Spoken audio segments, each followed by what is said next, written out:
For most people, the space beneath the bonnet of their motor car remains strange and unexplored.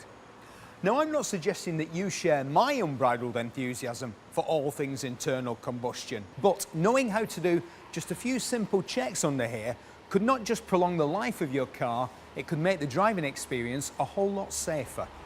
So there are 4 things under here that we're going to be checking on a weekly basis. That's right, a weekly basis. Even if the car is sat on the driveway, if there's a leak, if there's something that's wrong under here, it's still going to be losing fluids. And that's what we're talking about, fluids. The most important one of which is the oil, because that's the stuff that stops all of the hot bits of metal rubbing against each other and going bang. So how do we check the oil level? Well, it's not a standard issue thing here as to where you'll find the oil filler cap. On some older cars, it's right there on top of the engine, not on this one. Here's the oil filler. That's where the oil goes in, of course. But how do we check it? Stick your finger in? No, we've got a dipstick. Make sure the car's on the level, on a flat level surface. So, we'll wipe the dipstick clean so that you can see the indicator marks. There's a minimum and a maximum here on the dipstick. Put it back in again. Make sure that it goes in all the way. Pull it out again and check the level. It should be between the minimum and the maximum mark here on the stick, and could do with topping up. So that's not a problem, as long as we know what kind of oil to use. It doesn't matter who made it, just make sure it's the right grade. You can damage the catalytic converter. If you use diesel oil in a petrol engine or the other way around, all sorts of things can go terribly wrong. Make sure you use the right grade of oil. Always use a funnel. If you get oil on the hot parts of the engine, your car will smell so bad. Really, use a funnel. Different cars need different amounts of oil in the engine. So the best thing to do is just put a bit in and then go back to the dipstick. See what the dipstick tells us. Right, let's check the coolant. Here's the header tank for the radiator. It's not like the old days when you would directly top up the radiator. There's a header tank here, and helpfully, there's a warning symbol here on the top of the filler. Obviously, when the engine's been running, the water in this header tank is going to be hot. It can be almost boiling hot.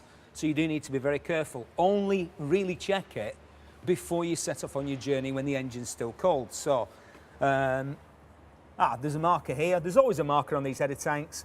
It's just beneath the maximum, well above the minimum. That's fine. And by the way, it's not water that goes in here. Again, that's the old days. Pure water can rust lines, rust metal fastenings. Today, we use coolant in there. It's designed to withstand the hottest summer, the coldest winter. Don't put water in the header tank. Brake fluid is something that also has to be checked. That's why the car makers give you a transparent header bottle here and a filler cap there in case you need to top it up. The difference between maximum and minimum on the brake fluid is tiny. So you need to have a really good look, and I can clearly see that it's, again, just beneath the maximum, above the minimum. Brake fluid's fine. Now, the job you'll do most often, particularly in a British winter, underneath the bonnet, is to fill the washer fluid tank. You should do this with the aid of a funnel.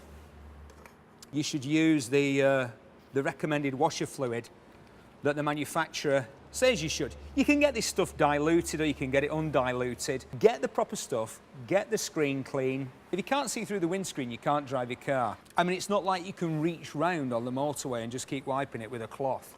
Oh, and promise me one other thing. When you are filling up the washer bottle, don't just put water in it. It won't work in the summer, and in the winter, it'll freeze solid. Get the proper stuff, guaranteed to -20, which should be all right for at least the south of England.